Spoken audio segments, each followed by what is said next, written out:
Alors, bonsoir, soyez les bienvenus. Je m'appelle Era Sander, je suis la directrice académique du Centre pour cette année universitaire. Je suis aussi professeure d'histoire à l'Université de Chicago. Je suis ravie de vous accueillir pour cette soirée. J'aimerais particulièrement remercier les anciens élèves de l'Université de Chicago qui ont apporté leur soutien à cet événement. Avant de présenter notre conférencière, j'aimerais remercier Arnaud Colombel, notre Outreach Coordinator, Sébastien Crépeau, notre directeur administratif, et Marie Sarakian, qui est Program Assistant pour le centre, pour tout le travail qu'ils ont accompli pour rendre cette soirée possible. Je suis ravie de pouvoir vous présenter ma vieille amie et compagne intellectuelle, Marie Zancarini-Fornel. Michel, actuellement chaire émérita de l'histoire des femmes et du genre à Lyon, l'Université de Lyon 1, où elle est également membre de l'ARA, et tout d'abord une intellectuelle rigoureuse et exigeante. Dotée d'une énergie extraordinaire, son CV compte beaucoup plus de pages que je ne voudrais même pas commencer à résumer ici. Mais ce n'est pas le nombre de ses œuvres, ni même leur qualité qui importe le plus. C'est le fait qu'elle est motivée par sa conviction que la phrase, utilisée au point de devenir banale, que pour changer le monde, il faut le comprendre, est en fait vraie.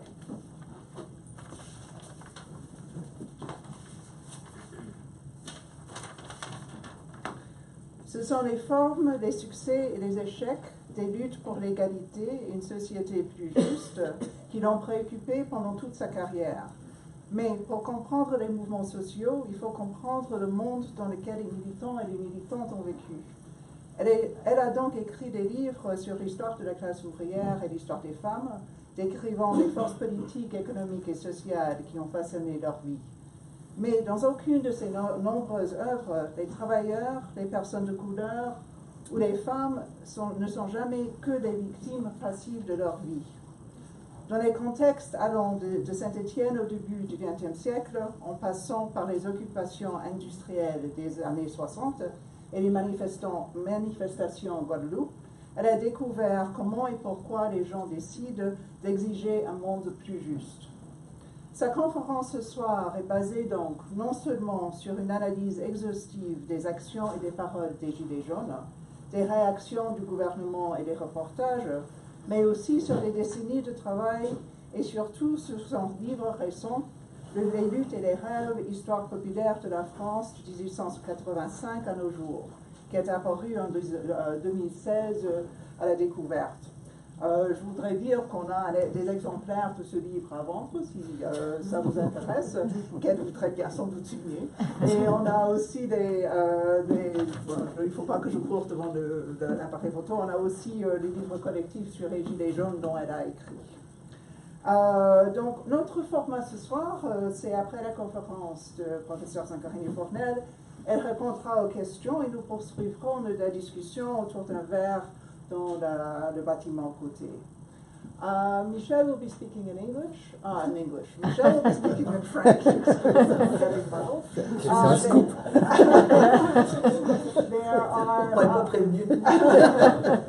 There are copies of the text in English available. If anybody would like a copy, Arnaud has them. Just raise your hand and you can follow along. There's a hand that way. And if in the Q&A at the end of the lecture, anyone would like to ask a question in English, do not hesitate. I'll be happy to translate it, and both the question and the answer. So we'll do our bilingual best. So enfin, avant de laisser passer la parole à Michel, je dois mentionner le décès hier soir d'un autre grand historien de la classe ouvrière et des mouvements sociaux, Alf Lüdtke. Ayant travaillé sur nombreuses formes de militantisme en Allemagne depuis la République de Weimar jusqu'à nos jours, il a été très intrigué par les Gilets jaunes. Il aurait beaucoup voulu être ici ce soir. Il est ici en esprit avec nous.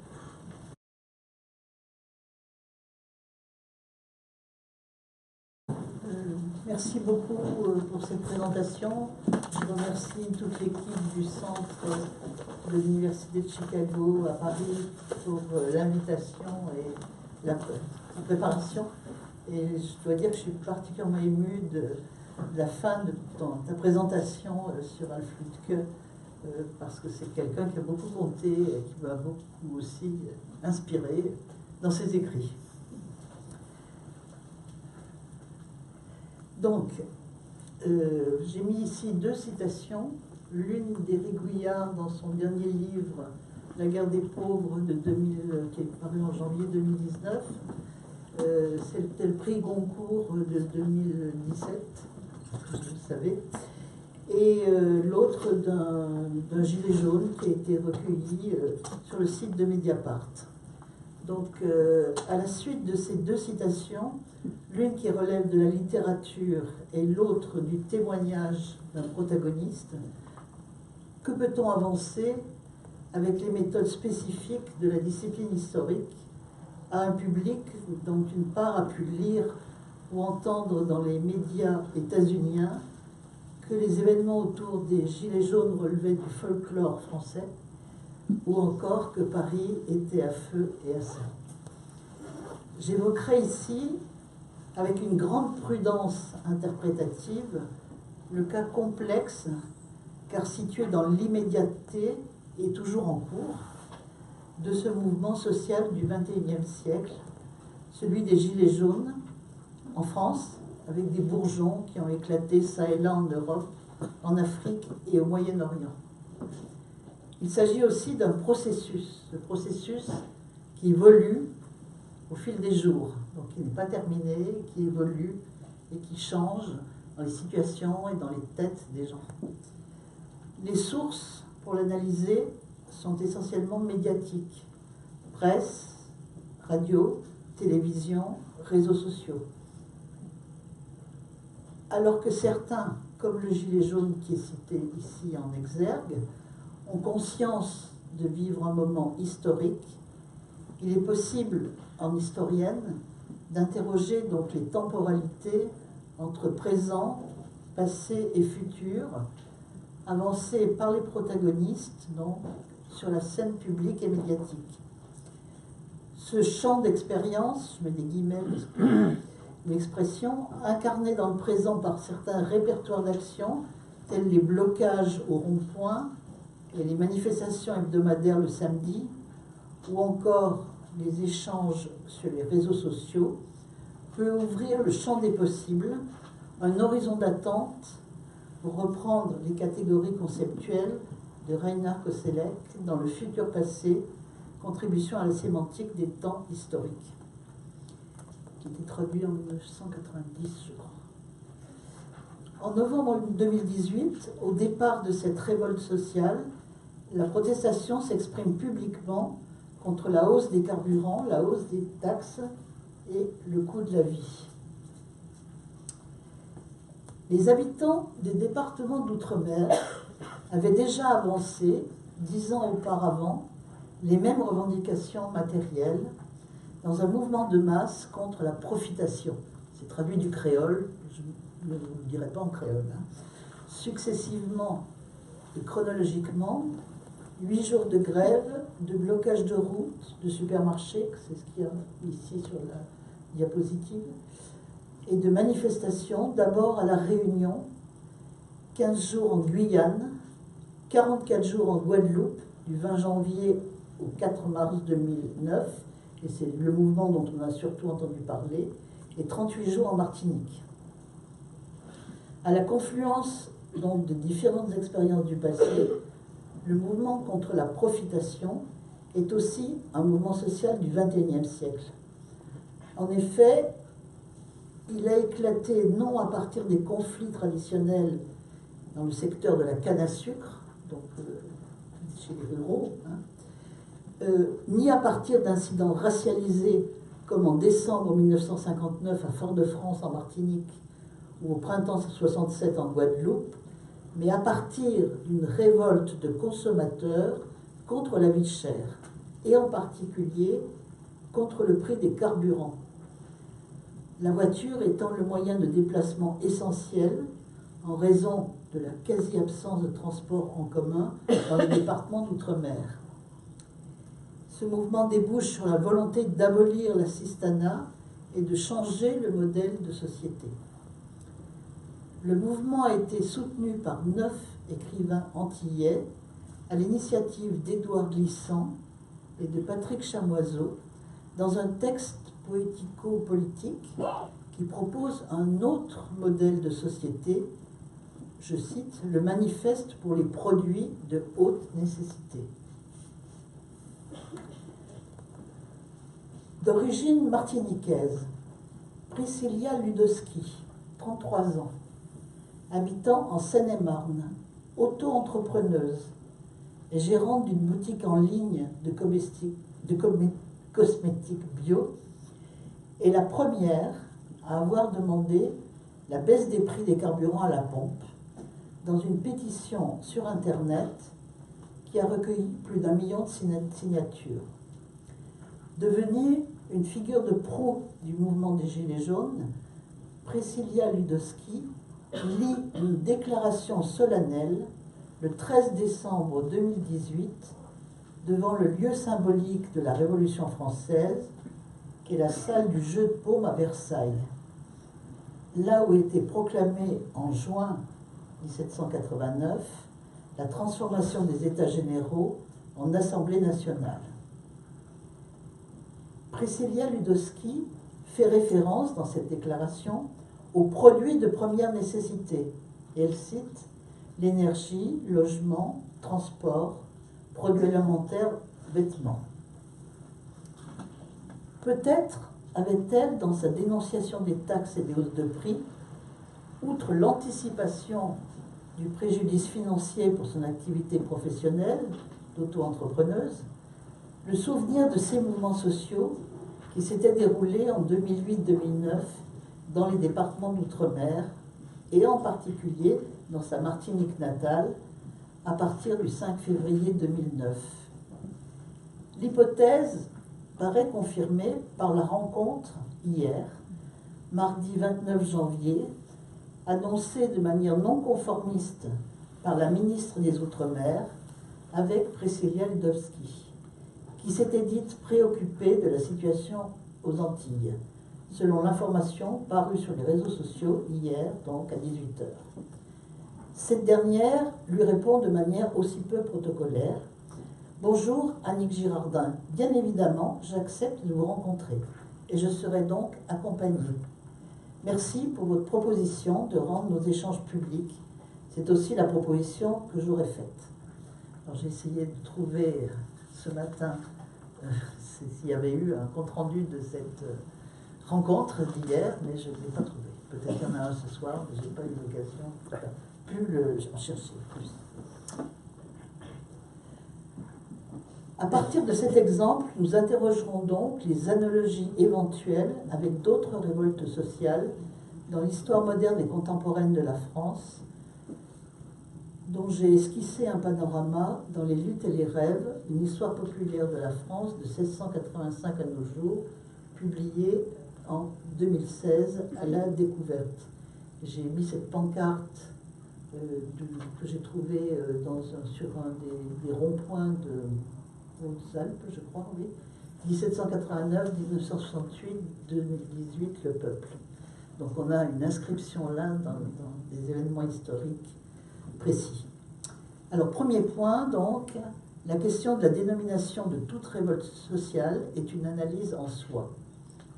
Pour tenter de cerner ce que certains, certaines qualifient d'insurrection, de soulèvement ou même de révolution, ou inversement de populisme réactionnaire, on peut analyser les images et les entretiens enregistrés par les journalistes, permettant de cartographier les points communs, les écarts parmi les participants de ce mouvement social de grande ampleur et hétérogène, ainsi que s'appuyer sur les premières enquêtes lancées par des géographes, des sociologues et des politistes. Le support matériel et symbolique qui permet la distinction et le rassemblement des manifestants est un objet très ordinaire, le gilet jaune, que doit posséder obligatoirement tout automobiliste dans sa voiture. C'est l'usage même de cet objet, destiné à se rendre visible en cas de détresse, panne ou accident, qui opère ici, symbole de la détresse sociale, de catégories populaires rurales et périurbaines, et moins le symbolisme de la couleur jaune, de mauvaise réputation, car attribué aux femmes non mariées, après 25 ans, appelées vieilles filles, qui coiffaient Sainte-Catherine, ou pour les plus avertis et les militants, aux organisations constituées par les patrons à la fin du XIXe siècle, les syndicats jaunes, pour contrer les syndicats considérés comme gréviculteurs. Les gilets jaunes sont regroupés au départ dans un espace spécifique, devenu très rapidement un lieu politique où s'expérimentent de nouvelles formes de démocratie. Les barrages au rond-point, à l'entrée des bourgs ou au péage d'autoroute, impliquent une prise de pouvoir temporaire et populaire sur la mobilité et la fluidité caractéristiques des systèmes économiques contemporains. Un géographe a souligné récemment dans un forum organisé par des collègues et diverses associations, samedi 19 janvier, le rôle par exemple des entreprises telles Amazon, implantées près des nœuds autoroutiers, loin des habitations de salariés souvent mal payés, qui doivent faire des dizaines de kilomètres pour rejoindre à toute heure leur travail.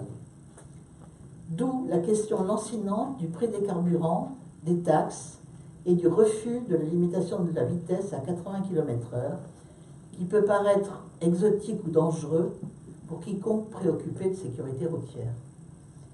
Mais il faut souligner le rôle central de l'automobile dans ces zones rurales et périurbaines, du fait de la restructuration, comme on dit, c'est-à-dire en fait de la disparition des services publics et des commerces.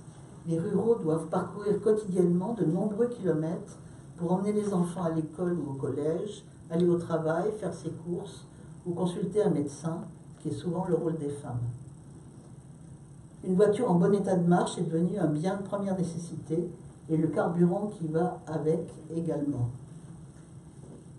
Les ronds-points, aménagés progressivement par les gilets jaunes avec des cabanes, comparables à celles des ZAD, telle la célèbre Notre-Dame-des-Landes près de Nantes, se transforment en espaces d'échange, de délibération et d'expression des émotions et des affects. On retrouve massivement la fraternité de la devise trinitaire de la République et la prise de parole, et on peut souligner là une analogie avec le mouvement 68, Michel de Certeau ayant souligné qu'on avait alors pris la parole, comme on avait pris la Bastille en 1789. Nées au XXIe siècle, les nouvelles formes de protestation politique et de démocratie collective ne datent cependant pas du mouvement des Gilets jaunes. Pendant l'occupation des places, aux États-Unis, en Ukraine, à Hong Kong, en Espagne, comme en France, en particulier au printemps 2016 lors de Nuits debout sur la place de la République à Paris, l'horizontalité, le refus des leaders tranchaient avec les formes organisationnelles du XXe siècle dans les partis et les syndicats. Outre passer de la topographie de la place à celle du rond-point, la particularité du mouvement 2018 est de rendre effective la fraternité, le plaisir d'être ensemble, de discuter, d'échanger, y compris si l'on n'est pas d'accord. Comme lors par exemple des révolutions arabes de 2011, les réseaux sociaux jouent un rôle essentiel dans la communication entre protagonistes, laissant syndicats, partis et représentants politiques à l'écart et diffusant des informations vraies ou fausses, caractéristique qui est en fait un mouvement du XXIe siècle. Les réseaux sociaux sont aussi le déversoir de déclarations qui peuvent être antisémites, racistes, homophobes, sexistes, complotistes et de fausses nouvelles dont ne sont pas exempts certaines figures médiatisées des Gilets jaunes. Si ces déclarations existent, elles sont, de mon point de vue, condamnables, mais elles ne peuvent définir ni incarner l'ensemble d'un mouvement qui se caractérise par son extrême diversité. Tous celles et ceux, journalistes, photographes, sociologues ou simples observateurs, qui se sont rendus sur place, note cependant des situations très spécifiques, différentes pour chaque rond-point. Deuxième point, les formes de diversité du mouvement. Le parcours de Priscilla Ludowski, déjà évoqué, donc, témoigne de la diversité de la population française au XXIe siècle, mais aussi de celle de protagonistes dans ce mouvement social de grande ampleur territoriale, très éclaté et disparate. Sans leaders maximaux jusqu'à ce jour, avec une série de porte-paroles autoproclamés, tels par exemple, mais il y en a d'autres, Éric Drouet, Maxime Nicole, Ingrid Levasseur, certaines figures ayant été individualisées par des prestations sur les plateaux télévisés. Il s'agit d'un mouvement où se construit sur les ronds-points une interconnaissance et une cohésion intergénérationnelle, de l'artisan à la jeune chômeuse, en passant par les salariés de l'hôpital et par de nombreux retraités au masculin et au féminin, des salariés ou des chômeurs, chômeuses en recherche de travail, essentiellement des membres des milieux populaires. Je choisis l'expression milieu populaire et non celle de classe moyenne inférieure, parfois employée, car je suis assez sceptique sur la catégorie même de classe moyenne, construite il y a plus d'un demi-siècle en opposition avec la classe ouvrière, quand celle-ci était incarnée par un ou des partis politiques et des syndicats. On peut noter une diversité de statuts sociaux, salariés, travailleurs indépendants, petits patrons, chômeurs, une présence importante des femmes, sur lesquelles je reviendrai, comme des hommes. Mais l'équilibre entre les sexes dépend aussi des régions. Une différence aussi de comportement, selon les ronds-points, qui vont du blocage intégral, surtout au début du mouvement en novembre, début décembre, au filtrage souple, avec parfois une imposition plus ou moins ferme de marques de soutien, tel un gilet jaune posé sur le tableau de bord des voitures ou un klaxon au passage. Progressivement, les barrages ont été évacués par les forces de l'ordre et les installations pérennes au rond-point, puis sur des terrains privés, n'ont pas toujours permis les retrouvailles et l'être ensemble des gilets jaunes locaux. Diversité aussi des participants. Le mouvement des gilets jaunes a semblé un temps faire tache d'huile chez les agriculteurs, les ambulanciers ou encore les lycéens, lycéennes, chaque groupe avançant ses propres revendications. À partir du lundi 3 décembre, des centaines de lycées ont été bloqués, partiellement ou totalement, pendant environ 2 semaines, par un mouvement de soutien aux gilets jaunes, mais surtout de protestation contre les réformes dans l'éducation, en particulier contre la nouvelle procédure décidant des affectations dans les universités, appelée Parcoursup, qui trie les lycéens et lycéennes de manière inégalitaire à leurs yeux, en défavorisant les élèves de banlieue et des lycées techniques et professionnels. D'où la géographie des blocages des établissements, les lycées de centre-ville restant calmes dans un premier temps. Deux événements ont contribué à attiser la révolte lycéenne, mais ont changé sa géographie. Au lycée de Mantes-la-Jolie, le jeudi 6 décembre, des policiers ont humilié 150 élèves en les obligeant à se mettre à genoux face à un mur pour certains, les mains derrière la tête, une posture propre aux répressions coloniales.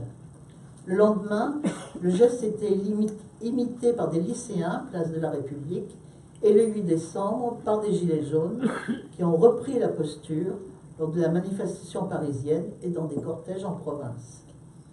Le lien a été ainsi tissé un temps entre deux mouvements en apparence dissemblables, avec un point commun, la demande d'égalité et de respect. Par ailleurs, le fait que le président de la République n'ait pas évoqué dans son allocution du 10 décembre les revendications lycéennes traduit ce qui est considéré par les jeunes scolarisés comme un mépris dans le but de les infantiliser. Le 11 décembre, avec la reprise en main de la mobilisation par les organisations lycéennes habituelles, se déroulent les formes routinières et éphémères des grèves lycéennes, poubelles en feu, blocage des établissements, etc. Et des policiers pris à partie à proximité de plusieurs lycées. Ce qui peut parfois les apparenter aux épisodes de rébellions urbaines qui ont existé depuis plusieurs décennies et qui ont culminé en novembre 2005. Les lycées de la Seine-Saint-Denis, par exemple, n'ont pas embrayé après l'épisode humiliant des lycéens de Mantes-la-Jolie. Une des explications étant qu'ils vivent au quotidien ce genre d'humiliation dans les fréquents contrôles d'identité et que leur expérience sociale ne produit pas la même lecture des images qu'ont certains commentateurs dont je fais partie. Diversité géographique. Comme l'ont souligné par ailleurs maints observateurs, les banlieues populaires des grandes villes ne sont pas ou peu représentées dans le mouvement, peut-être à cause d'une désespérance sociale encore plus profonde que celle exprimée par les Gilets jaunes. On constate le même phénomène d'évitement dans le Nord, par exemple dans la région de Roubaix, sinistrée socialement, souligné y compris par la hiérarchie policière dans un article récent du Monde du 27-28 janvier.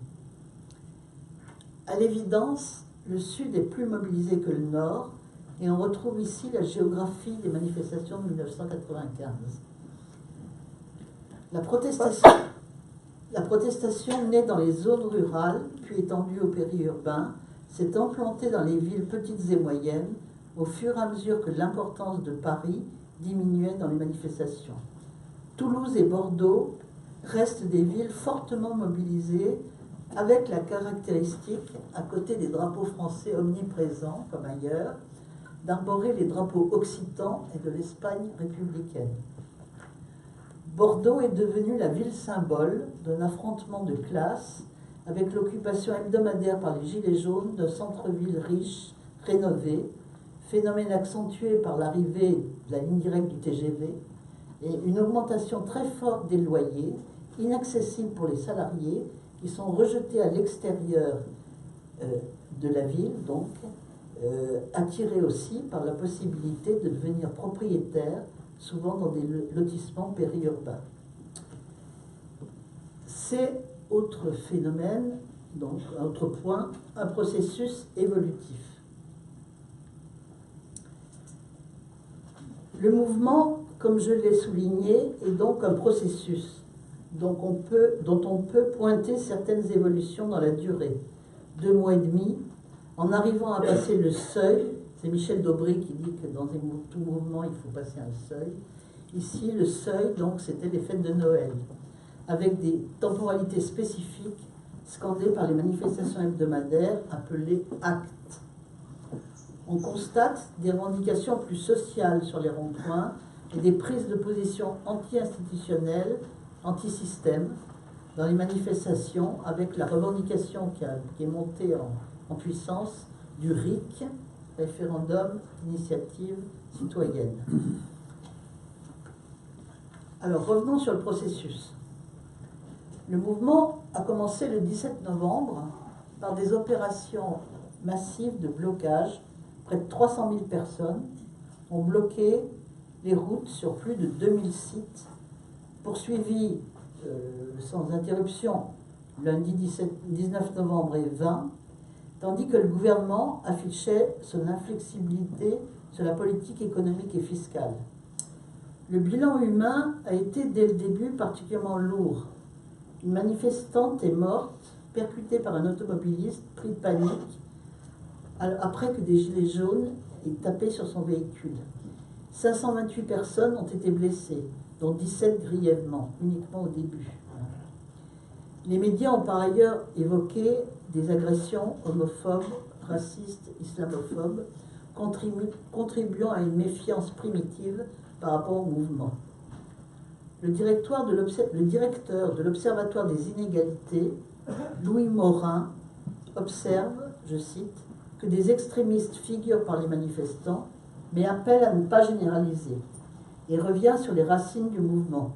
Il s'agit, écrit-il, d'une coalition spontanée hétéroclite de mécontents issus des milieux populaires. Ils n'ont pas l'habitude de se mobiliser, ce ne sont pas les Français les plus pauvres, ceux-là n'ont même pas de voiture ou d'autres problèmes, mais ceux qui ont à la fois besoin de leur voiture et de faibles moyens, ce sont ceux, qui ont à la fois besoin de leur voiture et de faibles moyens et qui se sentent oubliés par les politiques publiques. Depuis le début du mouvement, les revendications et les mots d'ordre se sont modifiés de manière plus incisive, en mettant en cause parfois violemment la personne et la fonction du président de la République, le roi Macron, avec encore une référence à la Révolution française, reprise dans les cahiers de doléances, mise en place par les maires ruraux, et le terme n'est pas rien, affirmant une volonté de justice et d'égalité fiscale, avec la revendication du retour à l'ISF, l'impôt sur la fortune, une revendication de souveraineté populaire, puis de réforme institutionnelle, avec cette revendication insistante du RIC dont je vous ai parlé, l'exemple de la Suisse étant toujours avancé. Sur ces gilets sont inscrits tels des graffitis, avec parfois une belle invention langagière, des slogans contre les taxes, la disparition des services publics, le prix de l'essence, contre le président de la République, mais aussi un retour à l'histoire. La mobilisation des Gilets jaunes a pu être comparée aux jacqueries de l'Ancien Régime, avec leur révolte contre le fisc, et à la Révolution française, avec le recours constant au drapeau tricolore et à la Marseillaise. La référence à l'histoire de la Révolution française est très présente dans les mots d'ordre, les pancartes, les banderoles, et le choix des lieux symboliques, comme Versailles par exemple, c'est qui apparaît dans une forme constante du mouvement, sous la forme de bonnets phrygiens et de références langagières au roi Macron. Les révolutions du XIXe et du XXe siècle sont rarement évoquées, à l'exception du tableau de Delacroix, La liberté guidant le peuple, donc, de 1931, dont on a vu la reproduction accrochée à un tracteur. Je ne l'ai pas retrouvé, je l'avais dans ma collection, mais je ne l'ai pas retrouvé. Ou encore, vêtu d'un gilet jaune, comme ici, là.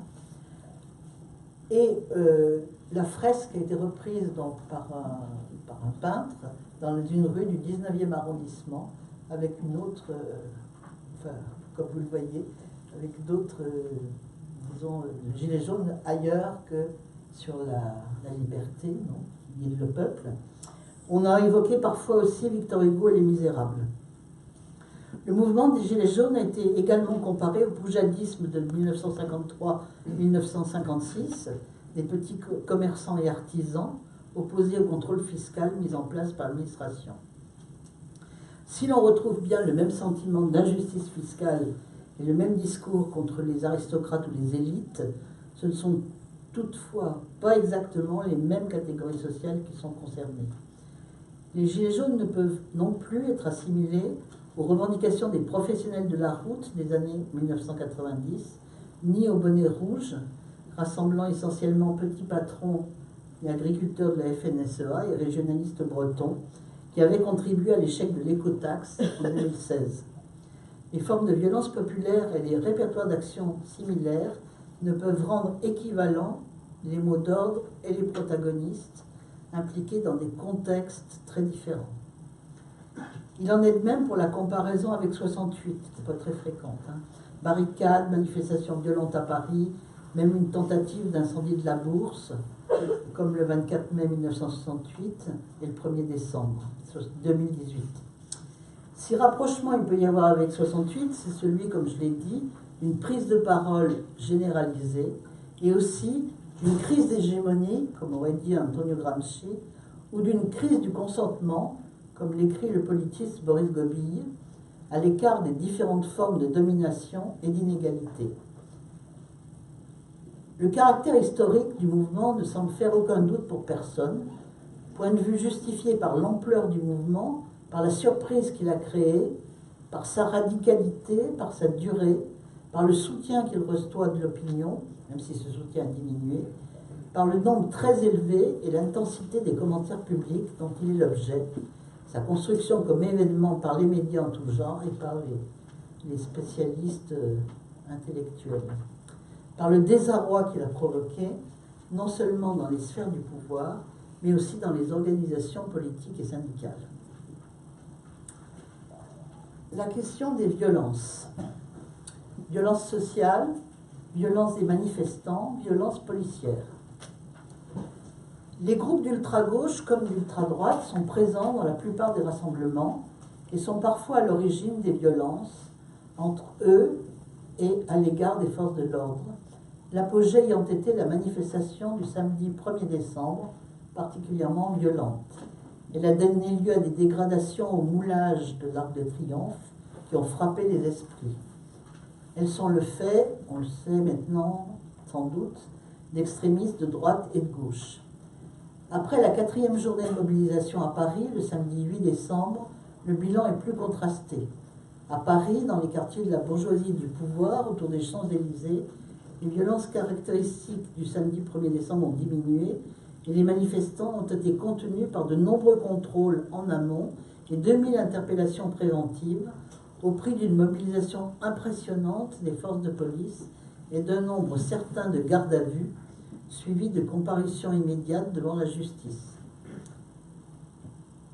Le même jour, les marches sur le climat se sont déroulées, pour l'essentiel dans le calme, avec des rapprochements entre gilets verts et gilets jaunes, mais des affrontements ont cependant encore eu lieu dans de nombreuses villes, Bordeaux, Marseille, Toulouse, qu'on retrouve tout le temps, les trois du Sud, Lyon, Saint-Étienne, Nantes, Pau, qui témoignent de l'importance de cette crise sociale et politique. Sur les ondes de France Inter, le dimanche 20 janvier, un gilet jaune affirme, je cite, « La vraie violence, c'est ne pas pouvoir manger à la fin du mois. La solidarité revient dans mon groupe du Rond-Point, c'est très important. » La question du rapport entre la colère et la violence, ou la non-violence, dans un mouvement, a été étudiée par l'historien Thomas Holt à propos du mouvement des droits civiques aux États-Unis en 1963. Et on pourrait reprendre au sujet des Gilets jaunes ce qu'il écrit, je vais citer la traduction. La colère personnelle, individuelle, était transformée en arme, devenait altruiste, collective et constructive. L'histoire et la mémoire du mouvement ont ignoré ou minimisé le rôle de la colère comme force de motivation. Peut-être parce qu'il est difficile de fonder un discours social et politique sur quelque chose qui peut sembler élémentaire et personnel. Fin de citation. La définition de la notion de violence est moins fondée sur les répertoires d'action ou l'usage des moyens d'action politiques spécifiques, mais s'appuie sur les représentations du monde des protagonistes dans des contextes spécifiques. Comme l'indique l'une d'entre eux, on nous élève dans l'idée que la France est du sang et des barricades face aux injustices, et ensuite on nous dit qu'aucune injustice présente ne justifierait de recours à la violence. Et en même temps, que le recours à la violence de la police contre les lycéennes et lycéens serait normal. Voilà, je vous ai mis 2 banderoles ici sur justement cette idée de la colère. La colère n'est pas de la violence. Voilà. Alors j'ai beaucoup de photographies des manifestations de Saint-Étienne, parce que c'est des reportages en direct quasiment. Les moyens employés dans les manifestations des Gilets jaunes ne relèvent pas d'une action politique conventionnelle, mais sont généralement désignés comme violents, alors qu'il serait sans doute plus approprié de poser la question de la légitimité et de l'illégitimité des répertoires d'action employés en fonction de la stratégie et à la tactique du maintien de l'ordre adoptée par les autorités et à l'usage des armes dites de forme intermédiaire liées au mode d'intervention des forces de l'ordre. Alors que le référendum d'initiative citoyenne avait été le principal sujet de discussion, la première semaine de janvier, autour du mouvement des Gilets jaunes, c'est la question de la violence qui a été au centre de tous les débats avant l'acte 9 du samedi 12 janvier. La scène inaugurale s'est déroulée le 5 janvier en 2 temps qui ont été filmés, les vidéos ayant tourné ensuite sur les réseaux sociaux. Sur la passerelle Léopold Senghor à Paris, un homme de haute taille, vêtu de noir, reconnu très vite comme étant un ex-boxeur professionnel, frappant à poing nu un policier mis en difficulté. Le même jour, à Toulon, un policier est reconnu comme étant le commandant responsable du maintien de l'ordre, entouré de plusieurs de ses collègues, plaquant un homme désarmé contre un mur et lui assénant des coups. Dans le même temps, les discours tenus par les responsables gouvernementaux refusaient de prendre en considération le parallélisme des 2 situations de violence et ne dénonçaient que l'extrême agressivité des manifestants. La question du nombre et de la gravité des blessures est au centre des interrogations, car elle est liée, je crois qu'il y a un problème là, voilà. Car elle est liée directement à la fois au déficit d'information du ministère de l'Intérieur, qui n'a pas publié de bilan sur le nombre de blessés graves, et également l'organisation hiérarchique et la tactique du maintien de l'ordre, ainsi que l'armement des personnels. La majorité des blessés graves a été atteinte par un tir du lanceur de balles de défense. L'usage de cette arme a été très critiqué, en particulier par le défenseur des droits, Jacques Toubon, dans un rapport de décembre 2017 sur, je cite, « le maintien de l'ordre au regard des règles de déontologie ». La deuxième de ces recommandations était, je cite, « au regard des réclamations liées à l'usage du LBD 4046 dans le cadre du maintien de l'ordre, de sa dangerosité et des risques disproportionnés qu'il fait courir dans le contrôle des manifestations, le défenseur des droits recommande d'interdire l'usage des lanceurs de balles de défense dans le cadre d'opérations de maintien de l'ordre, quelle que soit l'unité susceptible d'intervenir. » Cette recommandation n'a pas été suivie des faits, comme on peut le constater aujourd'hui. Le 26 janvier, place de la Bastille à Paris, vers 16h45, un manifestant a été touché gravement à l'œil par soit une grenade de désencerclement, soit par un tir d'un lanceur de balles de défense. Acte filmé par la victime elle-même. Il est devenu le week-end dernier l'incarnation des dizaines de cas de mutilation survenus depuis le début de la contestation, le 17 novembre 2018. L'auteur de la vidéo n'a pas pris part aux violences et s'effondre brusquement, touché au visage. Quelques minutes plus tard, pris en charge par les pompiers, il est reconnu. C'est l'une des figures marquantes des Gilets jaunes, Jérôme Rodriguez, et la question des mutilations, du fait de l'usage de ces armes dites non létales, est posée sur la scène politique et publique. Le maintien de l'ordre lors des manifestations hebdomadaires des Gilets jaunes n'est pas une première. Il est le résultat de pratiques consolidées depuis ce que les renseignements généraux eux-mêmes ont appelé le soulèvement populaire de l'automne 2005, où CRS et gendarmes mobiles sont venus prêter main forte aux brigades anticriminalité, en passant par le mouvement contre le CPE, contrat de première embauche, en 2006, où on a commencé à encadrer ce qu'on appelle nasser les manifestants jusqu'aux manifestations du printemps 2016 contre la loi El Khomri. Par ailleurs, les dispositifs mis en œuvre pendant l'état d'urgence, après les attentats de novembre 2015 à novembre 2017, ont installé un point de vue sécuritaire qui a prévalu sur la liberté de manifester et les droits individuels fondamentaux.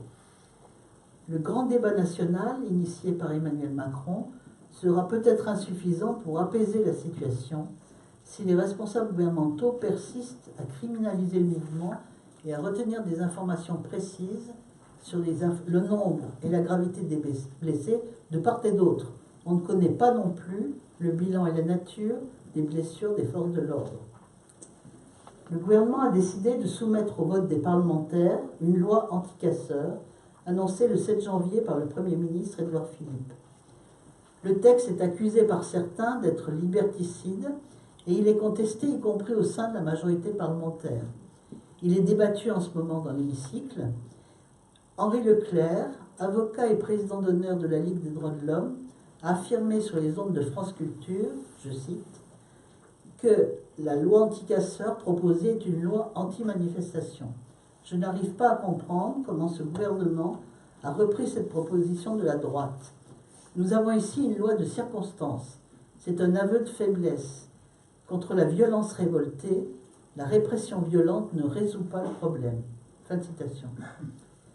Une marche blanche sera organisée à Paris le samedi 2 février, de la place d'Aumônier à la place de la République, avec des blessés donc en tête de cortège, explique Antonio, l'un des organisateurs de l'événement. Originaire de l'Oise, il a été blessé au pied à Paris par une grenade et a décidé de rendre un hommage national aux victimes du mouvement. C'est toutefois dans le cadre de l'intervention des forces de l'ordre, en marge d'une manifestation de Gilets jaunes, qu'une femme de 80 ans, Zineb Redouane, est décédée à Marseille, touchée par une grenade lacrymogène alors qu'elle fermait ses volets au 4e étage, près de la Canebière. Quand je suis arrivée, raconte un témoin, elle sortait de la salle de bain, une serviette de sang sur la mâchoire, elle criait « Ils m'ont visé, ils m'ont visé ». Elle m'a raconté que 2 policiers en tenue se trouvaient sur le trottoir d'en face de la Canebière et lui ont tiré dessus. Dernier point, non, avant-dernier point, pardon, la présence des femmes. Plus prolo que le prolo, il y a la femme du prolo, Lance Louise, du groupe des femmes des Gilets jaunes d'Île-de-France. Un groupe créé, je cite, pour porter les revendications spécifiques des femmes isolées dans les Gilets jaunes. Les photographies des barrages et des manifestations montrent une présence importante des femmes, une constante dans l'histoire des mouvements populaires et qui est en général occultée. Dès les premières révoltes frumentaires de l'Ancien Régime, et plus encore pendant la Révolution française, ce sont très souvent les femmes qui ont déclenché les épisodes de rébellion, évidente émeutière, selon l'expression d'Arlette Farge. En outre, elles s'occupent en priorité des problèmes du quotidien. Au XIXe siècle, la ménagère est considérée comme le ministre des Finances de la famille.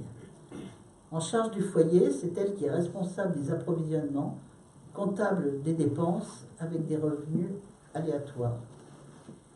Il faut aussi se souvenir, comme l'a rappelé Fanny Gallo dans une tribune du Monde du 11 décembre 2018, qu'il y a eu récemment toute une série de grèves dans le monde du travail impliquant de nombreuses femmes, les infirmières ou les salariés du nettoyage, des luttes fortes et déterminées pour un certain nombre victorieuses.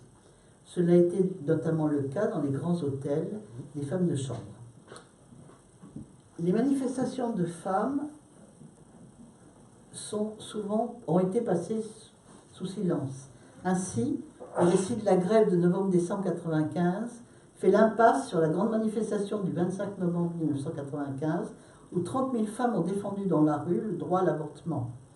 De façon identique, les marches contre les violences sexistes qui ont réuni 60 000 manifestants et manifestantes en France le 24 novembre 2018 ont été recouvertes par les récits de l'acte 2 des Gilets jaunes. Pourtant, en 2018, le contexte est tout à fait particulier, avec un important mouvement mondial d'expression publique des femmes, aux États-Unis avec la suite de MeToo, en France également, en Argentine pour le droit à l'avortement, au Chili ou en Espagne contre les violences sexuelles et sexistes.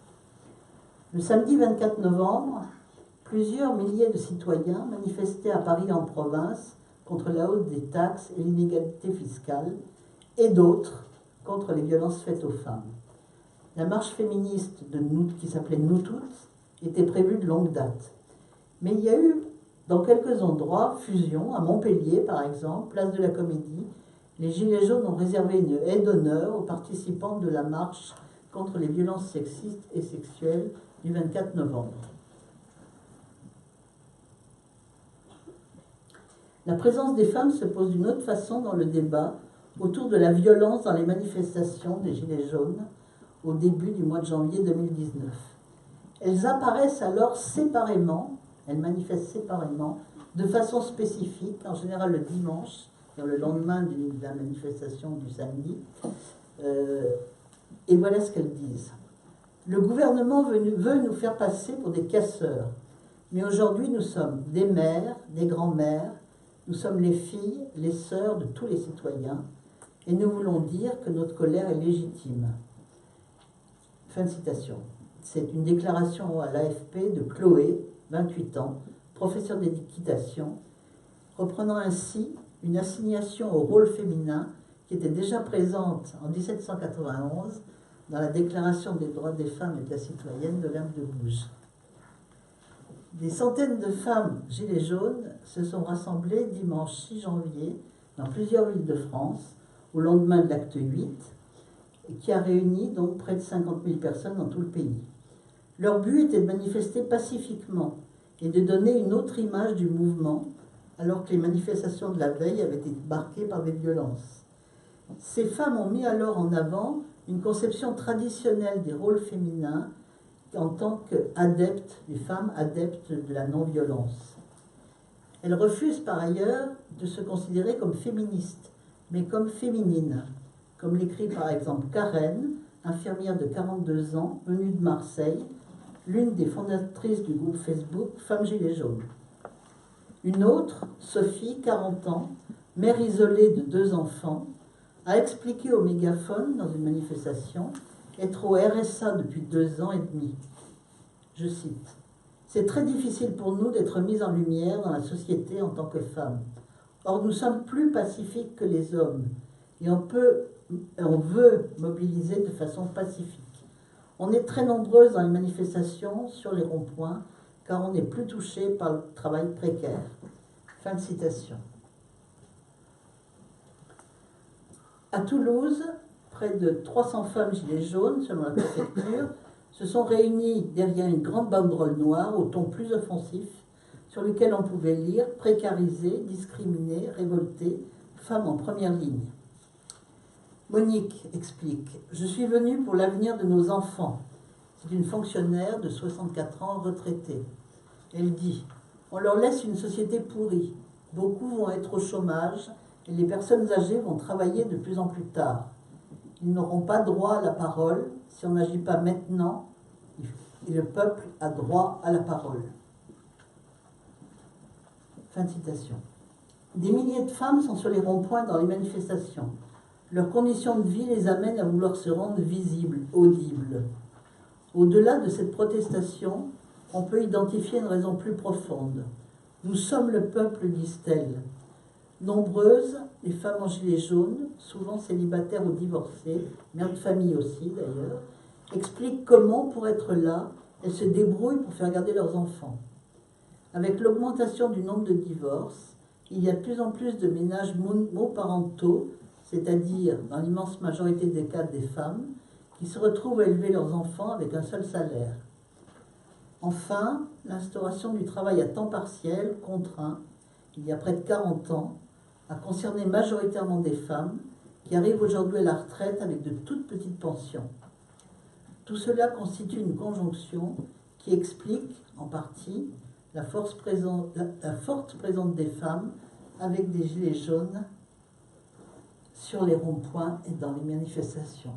Alors pour conclure, cette représentation du premier acte du grand débat national qui s'est tenu donc dans une commune de l'Eure le mardi 15 janvier, et j'ai voulu mettre une note d'humour à la fin de ce curé en gilet jaune manifestant. Donc ce soulèvement collectif, très diversifié, voire disparate, sans chef, sans leader, sans représentant officiel, avec quelques porte-paroles autodéclarés, a ainsi bousculé les règles habituelles du débat d'un cadre politique traditionnel. Il a ébranlé la présidence de la République et les partis politiques.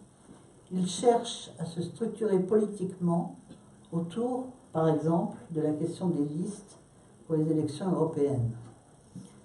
À l'heure où les ronds-points ont été progressivement évacués pour tenter de rendre leurs occupants à nouveau invisibles et silencieux, mais où se pérennisent des, je cite, points de fixation, selon le langage des policiers, les protagonistes disent massivement que ce mouvement a changé leur vie, leur offrant la fraternité, le bonheur d'être ensemble et de résister, de dire leur volonté ferme d'obtenir plus de démocratie et d'égalité.